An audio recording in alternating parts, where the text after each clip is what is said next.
Hello? Hello? Hello and welcome to your new summer job at the new and improved Freddy Fazbear's Pizza.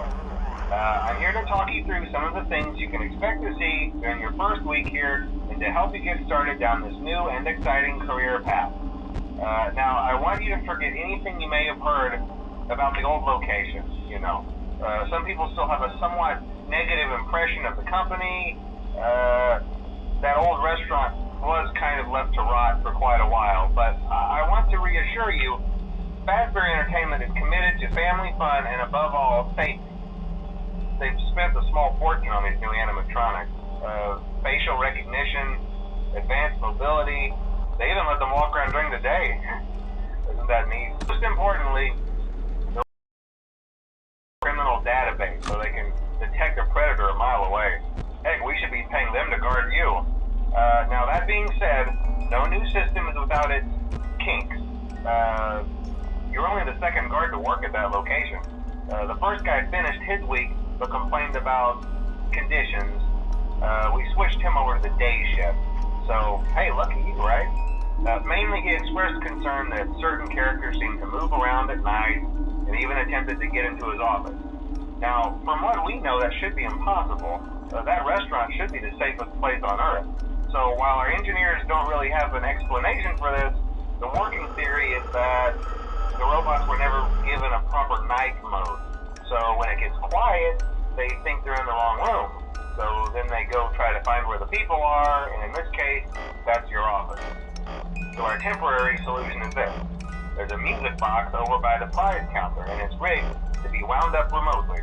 So just every once in a while, switch over to the prize counter video feed and wind it up for a few seconds. It doesn't seem to affect all of the animatronics, but it does affect one of them.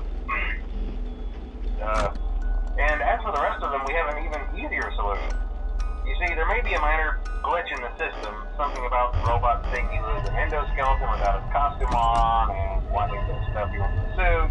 So hey, we've given you an empty Freddy Fazbear head. Problem solved. You can put it on any time and leave it on for as long as you want. Eventually anything that wandered in will wander back out.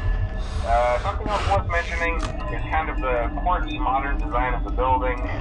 You may have noticed there are no doors for you to close. But hey, you have lights, and even though your flashlight can run out of power, the building cannot.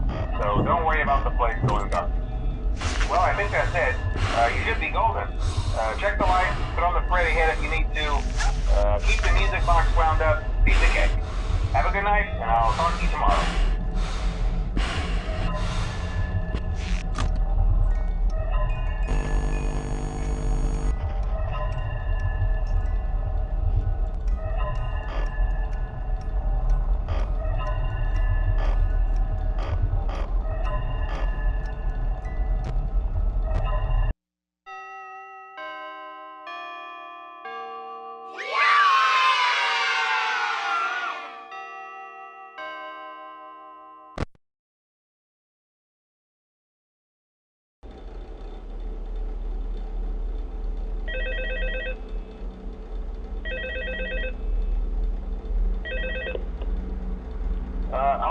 Hello? See, I told you your first night wouldn't be a problem. You're a natural. By now I'm sure you've noticed the older models sitting in the back room. Those are from the previous location, and we just use them for parts now. The idea at first was to repair them. They even started retrofitting them with some of the newer technology, but they were just so ugly, you know? And the smell. So the company decided to just go in a whole new direction and make them super kid-friendly. Those older ones shouldn't be able to walk around, but if they do, the whole Freddy head trick should work on them too, so whatever. I loved those old characters. Did you ever see Foxy the Pirate? Oh wait, Foxy. Oh yeah, Foxy. Hey listen, that one was always a bit twitchy. I'm not sure if the Freddy head trick will work on Foxy. If for some reason he activates during the night, and you see him standing at the far end of the hall, just flash your light at him from time to time. Those older models would always get disoriented with bright lights. It would cause a system restart or something. Come to think of it, you might want to try that on any room where something speed. It might hold him in place for a few seconds,